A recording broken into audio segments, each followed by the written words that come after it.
3 years ago, Nick tied the knot with Jolie. Frankly, had it not been for her unexpected inheritance of the family business following her father's untimely demise, Nick might never have walked down the aisle with her. Mr. McMillan, once robust and seemingly invincible, succumbed to a sudden stroke, leaving Jolie as his sole heir. Nick, a charming but idle individual accustomed to leeching off women, couldn't help but take notice. Jolie, swayed by Nick's smooth talk and promises, fell under his spell, while Nick saw in her a golden opportunity, his plan to buy his time until something more lucrative came along. As luck would have it, Jolie's inheritance turned out to be the golden ticket Nick had been waiting for. With her newfound wealth, she became his jackpot. Nick, confident in his ability to manipulate her growing affection, envisioned controlling her fortune for his own gain. Initially, Nick's scheme unfolded smoothly. Jolie, engulfed in grief over her father's passing, leaned on Nick for support, oblivious to his ulterior motives. Nick seized the moment, showering Jolie with care and attention during her time of need, all the while concealing his true intentions. He kept up his facade until they exchanged vows, ensuring there was no turning back. After the funeral, Nick proposed marriage, suggesting they wait until Jolie had mourned her father properly. However, when Jolie questioned the necessity of a prenuptial agreement, Nick's true colors began to emerge. "Nick, is this just a business move?" Jolie queried, echoing the sentiments of Mr. Chinland, her father's trusted advisor. "It's humiliating." "Do you think I'm only after your money?" she protested. Nick, taken aback by her defiance, responded defensively, "Honey, it's merely a precaution. We need it just in case. My godfather insists on it. He's always looked out for me, like a second father." Though Jolie's understanding of financial matters might have been lacking due to her privileged upbringing, she possessed a tenacity that transcended her naivety. When she set her sights on a goal, she pursued it relentlessly. Nick, finding himself backed into a corner, begrudgingly acquiesced to all of Mr. Chin's conditions. While the terms of the marriage contract seemed standard, they effectively stripped Nick of any entitlements. It was abundantly clear that Jolie's inherited business and assets would remain solely hers. Nick had assumed he'd have a share in the dividends and the opportunity to amass new wealth. However, the meticulous contract drawn up by a top-tier lawyer dashed those hopes. Despite this setback, Nick convinced himself that the marriage still held benefits. He saw it as a means to tap into his wife's finances without oversight, building his own capital for the future. He planned to siphon money from their joint budget daily, funneling it into his own accounts. Yet Nick's optimism was misplaced once again. Mr. Chinland, a principled and responsible figure, not only oversaw Jolie's business finances but also controlled her personal wealth. Nick found himself restricted in his personal spending, but he remained hopeful, anticipating how the situation might unfold. His patience was eventually rewarded. Despite their efforts, Jolie struggled to conceive, her desire for motherhood overshadowed by repeated disappointment. Initially attributing it to stress, she eventually sought medical intervention after over a year of failed attempts, uncovering the underlying cause of their struggles. Jolie's symptoms, initially dismissed as mere consequences of her busy lifestyle, were ominous signs that her body was in distress, a warning she had chosen to ignore. Eventually, the grim truth emerged. She was diagnosed with cancer. Over nearly 2 grueling years, she endured treatments and suffering with little to show for it. Throughout this ordeal, Nick's role as a husband was merely nominal. His vested interest lay in Jolie's existence being inconsequential, a fact he failed to conceal adequately. While the topic remained unspoken, Jolie couldn't ignore the whispers of her husband's infidelities with numerous other women. Nick, however, fancied himself a master of deception and manipulation. He believed he could convincingly play the part of the devoted spouse to a dying wife without raising suspicion. He considered himself fortunate, convinced that enduring a little longer would secure his desired outcome. Yet Nick's reprehensible conduct became the subject of condemnation and gossip among nurses, hospital staff, and even Mr. Chinland. The latter was both furious and helpless, unable to comprehend Jolie's insistence on preserving a marriage teetering on the brink. Furthermore, the absence of a will left him deeply concerned, as it meant Nick would automatically inherit everything as Jolie's sole heir. That scoundrel stands to inherit everything, including the fruits of Jolie and her father's hard work. It would render everything they've built futile, Mr. Chinland lamented. The elderly man found himself grappling with the delicate task of broaching a sensitive subject with his goddaughter, who, until just yesterday, had exuded health and vitality but now faced an inevitable decline. With each passing moment, her time grew shorter, measured not in months but in weeks. Meanwhile, Nick's anticipation burned bright, his greedy ambitions unmasked in his eager demeanor. He saw in Jolie's looming demise not just tragedy, but opportunity, a chance to rid himself of his ailing wife and secure a substantial windfall. Mr. Chinlin silently prayed that he wouldn't have to initiate the discussion about Jolie's will himself. Fortunately, his concerns were unfounded. Jolie took the initiative, revealing a secret plan that left him speechless. Her meticulous plotting, executed with a finesse and ruthlessness he never anticipated, served as a chilling reminder that revenge truly is a dish best served cold. Though Jolie's scheme required little time and effort to devise and execute, it marked the culmination of her earthly journey, allowing her to realize her deepest desires. Sadly, her loved ones did not witness a miraculous recovery. Instead, they bid farewell to Jolie as she passed away, her funeral arrangements meticulously planned and communicated with serene determination, ensuring her final wishes were carried out with precision. The day following the somber farewell ceremony, the notary summoned those named in Jolie's will for its official reading. Nick was taken aback by the unexpected news. He had been convinced that his wife had not taken the precaution of drafting such a document, assuming he would naturally inherit everything, as the law often dictates in such circumstances. Nonetheless, clinging to a glimmer of hope, he reluctantly attended the meeting, accompanied by his new mistress, the stunning Shirley. Upon entering the notary's office, Nick was surprised to find Mr. Chinland and Jolie's friend, Kurt Turgan, in attendance. However, what truly caught him off guard was the sight of Kurt pushing a stroller containing a baby boy. Despite being aware of Kurt's marital status and recent parenthood, Nick's astute instincts quickly pieced together the puzzle, revealing a hidden agenda at play, a realization that left him feeling outwitted. Nevertheless, curiosity compelled Nick to stay and discover the contents of Jolie's will, despite his growing apprehension about its potential humiliation. For what felt like an eternity, silence enveloped the room as each individual occupied their own corner, waiting in tense anticipation.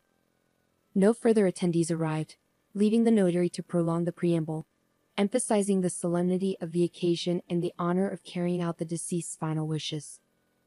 Even then, Nick could discern from the wicked grin etched on Mr. Chinland's face that the contents of the will were a clandestine affair reserved solely for him. Finally, Nick's name was called. "To my lawful husband Nick, I deny the inheritance," declared the notary, the words ringing with a stark finality. As the brief yet impactful sentence echoed in the room, the notary turned to Nick, prompting him to confirm his understanding of its significance. With a heavy heart and a sense of profound humiliation, Nick could only nod in acquiescence. In that moment, Shirley reached for his hand, ready to defiantly depart, but Nick firmly kept her in place, ignoring her questioning gaze. Though every fiber of his being urged him to flee from the scene of his public disgrace, the drama was far from over, and the invited spectators demanded closure. With a measured pause, the notary continued.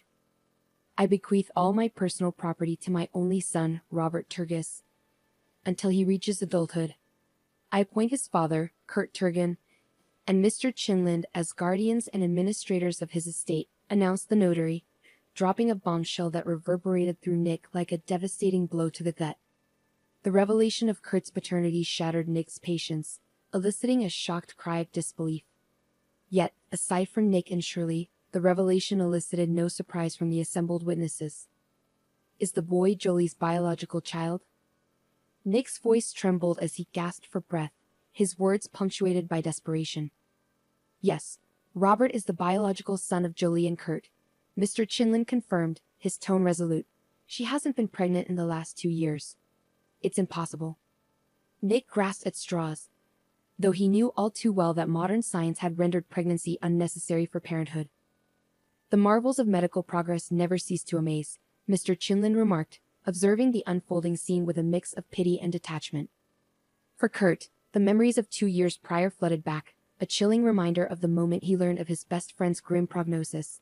He marveled at her composure as she calmly discussed her limited time and her unwavering determination to fulfill her maternal longing. "I had my eggs preserved before beginning treatment," she had revealed, her resolve unyielding in the face of adversity. "I was told that I probably wouldn't be able to raise my own child, but I insisted, Kurt. I grew up without a mother, and I know it isn't easy, but I always felt her love and protection." Does Nick agree to raise the child alone? Kurt cautiously inquired. Who would allow him? He would gladly become a guardian and use the baby's money, as he lacks conscience. Jolie replied bitterly. No, I've already realized that my dear spouse is someone of questionable character, to put it correctly, and his reaction to my diagnosis and prognosis. I don't even want to speak about him. This man isn't worth getting upset about. And what of the baby? That's what I wanted to discuss with you. Jolie hesitated, a rare moment of uncertainty for her fearless demeanor. I don't know how to broach the subject delicately. Maybe there is no delicate way. In short, I would like you to be the father of my child. She exclaimed in a high-pitched voice. Are you joking? You have a husband. Kurt clearly wasn't prepared for this sudden proposition. Yes, I do have a husband, and I will have him until the day I die. I've already made that decision, Kurt. Of course, we won't sleep together. It's impossible given my current condition. I can't carry the baby myself. Unfortunately, I had my eggs preserved. Now we need the biological material from the future father. Naturally, I also need a woman to carry and give birth to him, but luckily, such services are available now. Initially dismissing it as absurd, Kurt soon realized that Jolie's plan was meticulously thought out, with every detail carefully considered. She had already undertaken extensive preparatory work, delving into the legal aspects, arranging for services at a reproductive clinic, and even securing a surrogate mother for the future baby. Kurt, I could use the services of a donor for the father for the baby. I really want to leave a piece of myself behind. But when you think about it, who will the baby be with? I've been thinking a lot, but you're the only one I can rely on. I am sure of you, knowing you for so many years. I believe that you will be a great father. I understand that you want to create your own family, get married, and have children naturally. It's logical. But please think about it. Don't answer me right now. For me, after what happened with Nick, it is critical that the father of my child is someone who doesn't prioritize money, someone who won't exploit my assets. I'm not as naive as I was before marriage. Nick taught me a lot. Now I have a lot of life experience. As for you, you don't need any money at all. You have plenty.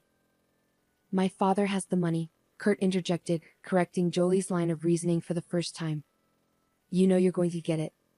You worked tirelessly to keep the family company thriving. You've never been needy. Now I know for a fact that a man who grew up poor will never stop thinking about having enough to eat. And if his decency is also lacking, there will be a big problem. I have experienced that firsthand, Jolie sadly added. To be honest, I'm completely confused. I had an entirely different idea of becoming a father. I need to consult my parents, understand that I can't make such a decision alone. I will need the help of close family members when I become a father, so I have to inform them and ask for their opinion. Jolie had no objections, but she requested that Kurt promise to keep their arrangement a secret. The conversation with Kurt's parents proved challenging. His father remained neutral, accepting the situation and promising to support his son's decision and assist with his grandchild as much as possible. His mother, however, struggled with the idea. Like any mother, she wished for her son to marry and have children with a good woman. While she held Jolie in high regard and felt immense sympathy for her, the thought of her potential grandchild being born to another woman, especially with Jolie's illness, was difficult for her to accept. Could the child inherit the disease, she asked, the question lingering uncomfortably in the air. Though hesitant to broach such a sensitive topic, she couldn't ignore the potential risks to her grandchild's health. Jolie does not have a hereditary form of the disease, Kurt reassured her, alleviating some of her anxiety, though not entirely. After careful consideration, she expressed her support for her son's decision, albeit with lingering concerns. Kurt himself grappled with uncertainty. Jolie's proposal had caught him off guard, but after much contemplation, he found no reason to refuse. When he conveyed his approval to Jolie, she was overjoyed, and they began to execute her plan methodically. As Kurt reflected on the profound changes unfolding in his life, Mr. Chinlin reminisced about his conversation with Jolie just over 2 months prior. Beginning with expressions of her respect and admiration for him as a father figure, she eventually revealed her request for him to become her son's guardian. Initially dismissing it as delirium, Mr. Chinlin was left in shock as Jolie detailed the entirety of her plan. Not only had she and Kurt made a bold decision, but they had also managed to keep it hidden for so long. How old is the baby now? Mr. Chinlin inquired. Robert is 8 months old. Jolie beamed.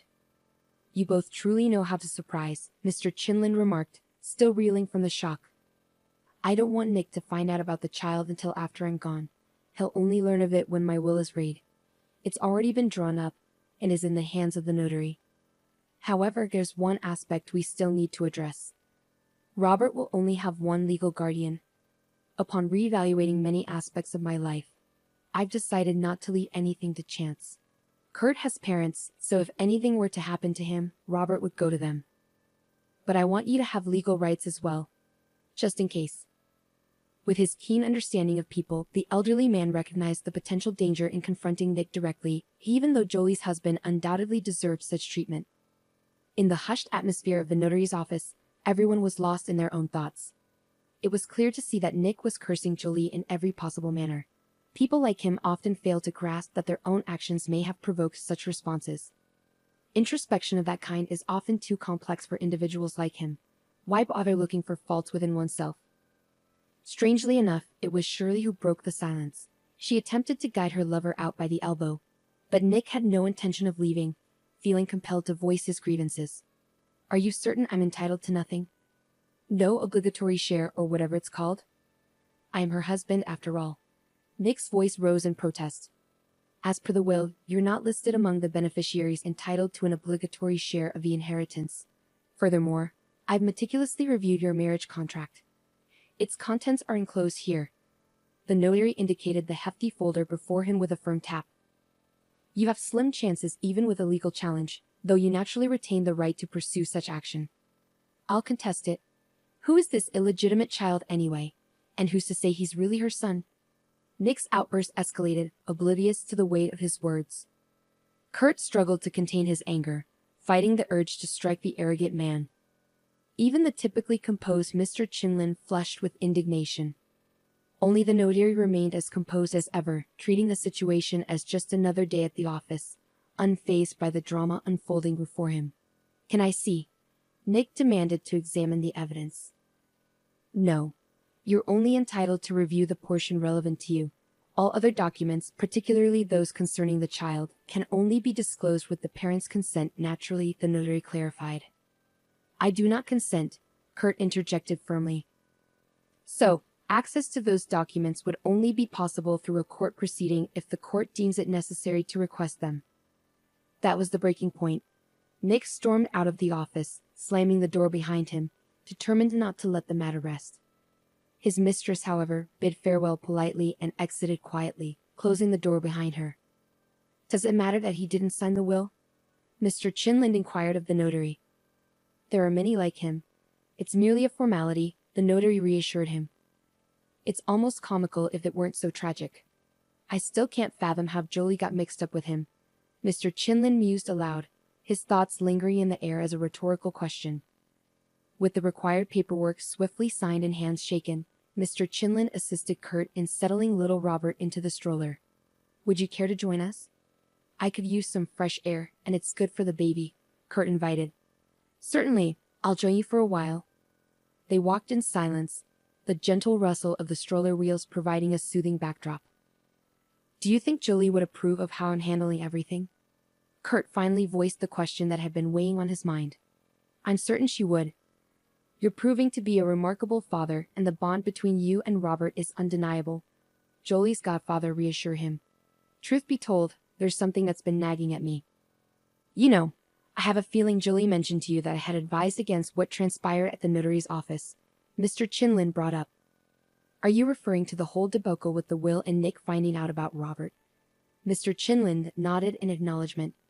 Of course, Kurt replied. I was the one who constantly brought up the conversation about that. I didn't like this idea from the very beginning. He's a nasty type, angry, stupid, and mercenary. Why provoke him? Honestly, I even contemplated telling him when the baby was already born. But Jolie was so adamant about keeping it a secret, I felt I had no right to interfere. I thought perhaps she just didn't want to deal with him herself and left these disputes to us. Seeing him today with that woman, shamelessly flaunting it, makes me question whether I made the right decision by not standing my ground. His reaction, the look on his face, it was chilling. Maybe it would have been better to confront him earlier, I believe Jolie didn't want to either. That played a part too, and the desire for revenge. She wanted to get back at him because she loved, regardless of what she claimed later. She loved deeply, and this corrupted love left her no other recourse. My poor girl, the elderly man wiped away a tear trickling down his cheek. Don't grieve for her. She asked us not to. She asked us to direct all our love, which was for her, to Robbie. Kurt comforted Jolie's godfather, while the others reminisced. Meanwhile, Nick and Shirley observed from the car, discussing the same topic. So you won't get anything at all, huh? The girl asked incredulously, blinking rapidly. You're such a fool. You heard there's no chance because of this baby. All right, let's go. We need to salvage at least something valuable and move it to my place. 3 days later, Kurt finally gathered the courage to visit Jolie's house, only to find it deserted. He had prepared himself for a confrontation, even hiring 2 security guards for protection. But Nick had anticipated his move and already absconded with plenty of valuables. Now Nick sat alone in the cramped confines of his tiny apartment, nursing a dwindling glass of whiskey that Shirley had left him, a predictable gesture. Why would she need a loser like me? Nick mused, reflecting on how he had ended up in this dismal state. Once, women paid him for his company, but now he found himself offering money to a young, beautiful girl just to keep her around. Ironically, Nick, a gigolo past his prime, withered by his vices, refused to shoulder the blame for his circumstances. In his mind, his wife was the villain who had drained him of vitality and crushed his dreams, leaving him without the inheritance he had so eagerly anticipated. In his fantasies, he was young, handsome, successful, and fabulously wealthy. Yet Shirley's parting words had shattered these illusions. He was nothing more than a destitute drunkard lost in delusions of grandeur. Accepting this reality was a bitter pill to swallow. His grand visions of wealth and success, hinging largely on his ex-wife, crumbled like a house of cards. His aspirations of becoming a successful entrepreneur were dashed. Blinded by his pride, he failed to acknowledge his own role in his downfall. Instead, he directed his resentment towards his late wife, seeing her as the source of all his woes. For nearly 2 weeks, Nick drowned himself in a haze of alcohol, seeking solace from his harsh reality, his bitterness festering with each passing day. Then, one bleak morning, gripped by a pounding hangover, he reached a breaking point. He realized that drowning his sorrows in alcohol wouldn't bring him success or vengeance against Jolie. Nick felt a profound sense of humiliation. A few days prior, representatives from Mr. Chinlin had appeared, practically strong-arming Nick into surrendering his car keys and tearing up the power of attorney that Jolie had granted him. Did you not realize that the power of attorney loses its legal validity after the death of the grantor? One of the men remarked, his tone dripping with disdain. In Nick's mind, he painted himself as a saint who had never left his ailing wife's side. Conveniently, he brushed aside his own endless scheming, gambling habits, alcohol abuse, and dismissive treatment of his wife. How unfortunate that she's dead and I can't lash out at her, he had thought countless times. I barely suppressed my urge, convincing myself that my patience would be richly rewarded. Now, as he contemplated his next move, thoughts of revenge consumed him. Initially, he had entertained the idea of desecrating her grave. But upon reflection, considering what was most precious to Jolie and what would inflict the deepest anguish, he stumbled upon another answer. Robert. A surge of electricity coursed through Nick as this idea took hold in his mind. He chuckled maliciously, finally concocting his revenge plot.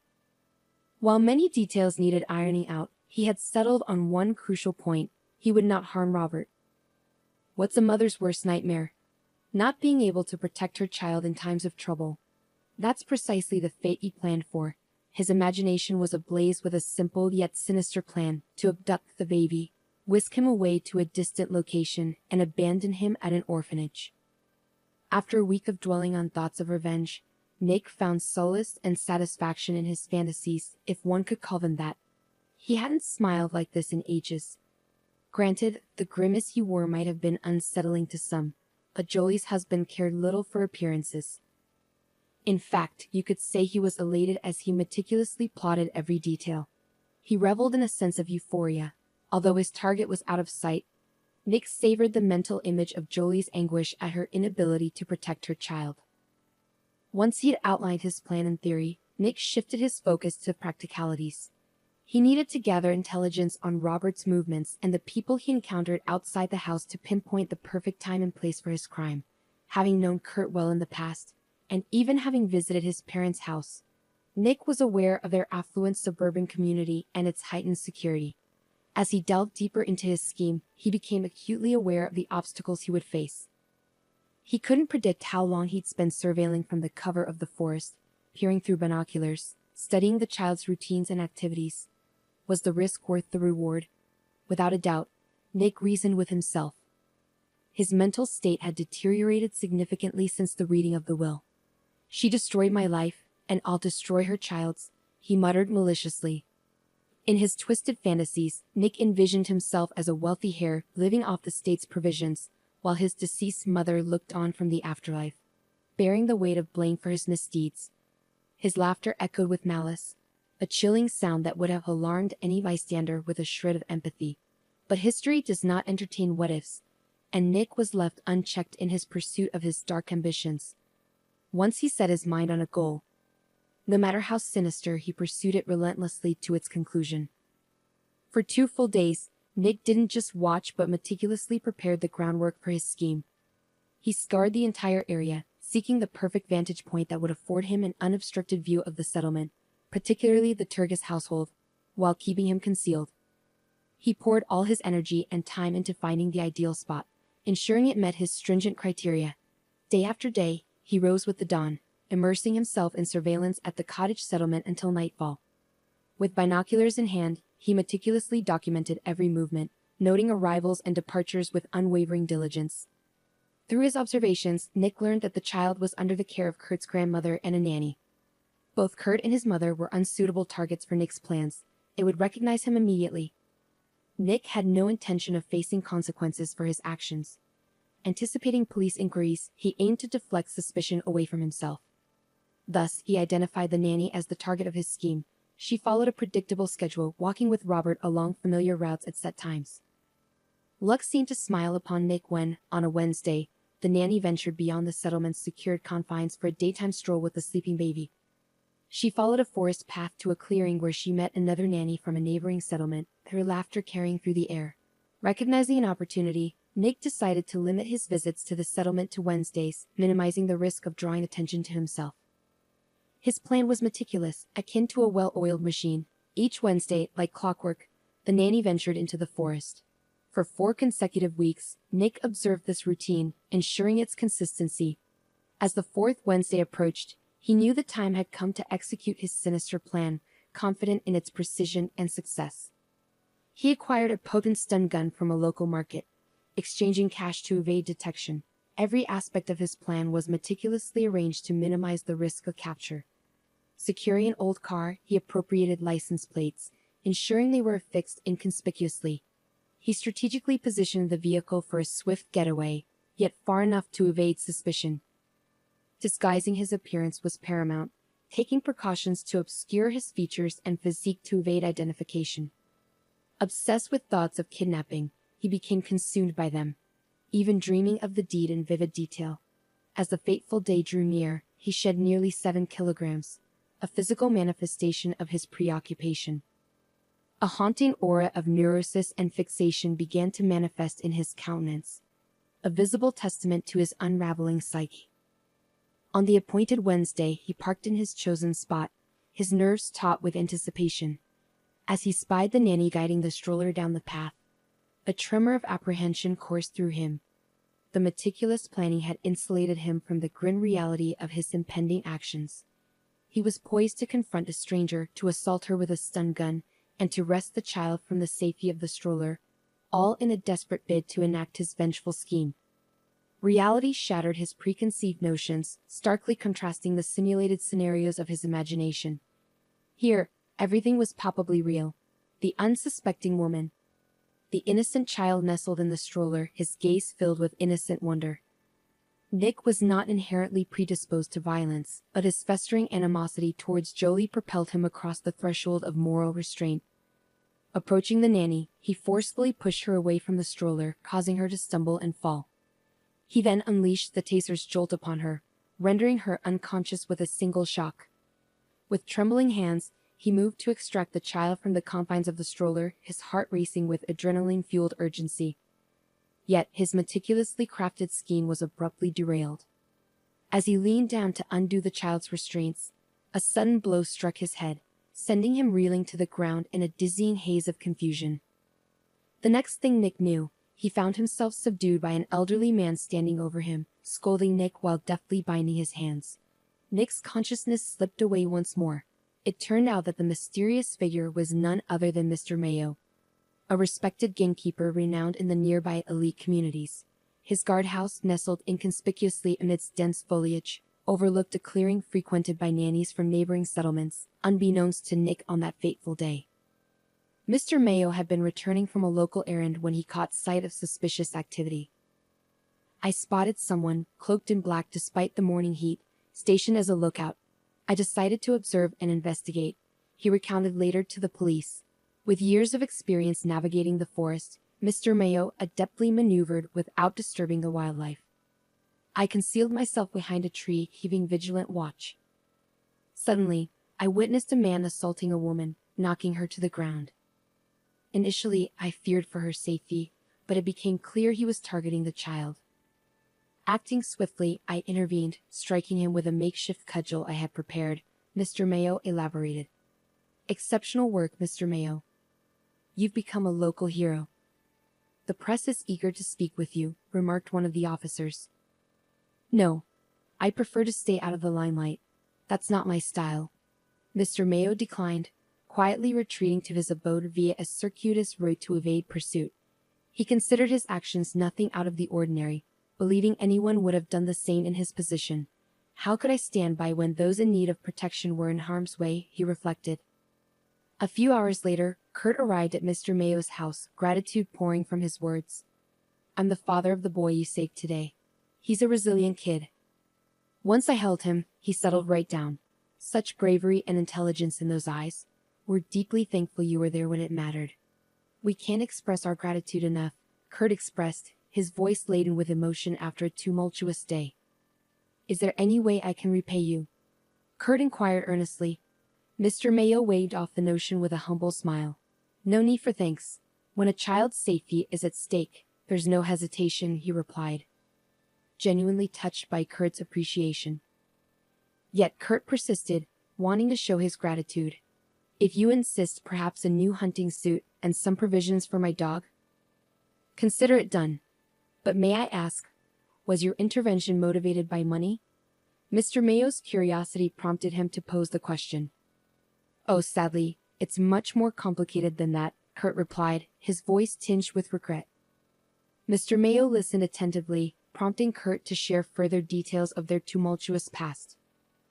As Kurt recounted the series of events, from Jolie's illness to her unconventional parenting decision and subsequent passing, Mr. Mayo nodded in understanding. "I live somewhat isolated here, so to speak, and rarely hear such tales," he remarked.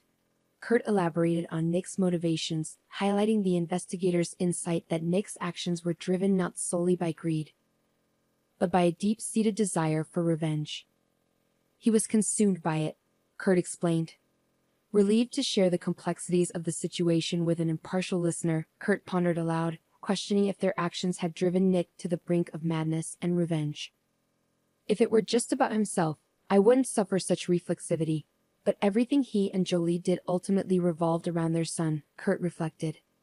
Turning to Mr. Mayo for his perspective, Kurt asked, "Do you think we played a role in pushing him to this point? Are we responsible for his desire for revenge?" "Are you serious? You're an adult, and you're talking such nonsense." Mr. Mayo's blunt truth hit Kurt hard, offering a fresh perspective on Nick's actions. "That Nick of yours always found a reason. He doesn't even need one. He married for money, cheated shamelessly, mistreated his sick wife, and convinced himself it was all her fault. What's her fault? For retaliating once? For losing patience? For not enduring it?" Mr. Mayo's words resonated deeply with Kurt, prompting him to reflect on the situation. Grateful for the insight, Kurt smiled in response. "Now, I also owe you for your good advice," he acknowledged. The gamekeeper waved his hand dismissively. They parted as friends, with Mr. Mayo promising to look after Robert. I heard somewhere that the Chinese have this belief or wisdom, God knows what to call it, that if you save someone's life, you're responsible for that person forever. So don't worry about your Robert. I'll look after him here too, Mr. Mayo assured Kurt. True to his word, Mr. Mayo became a regular presence in Kurt's household, providing support and love to Robert.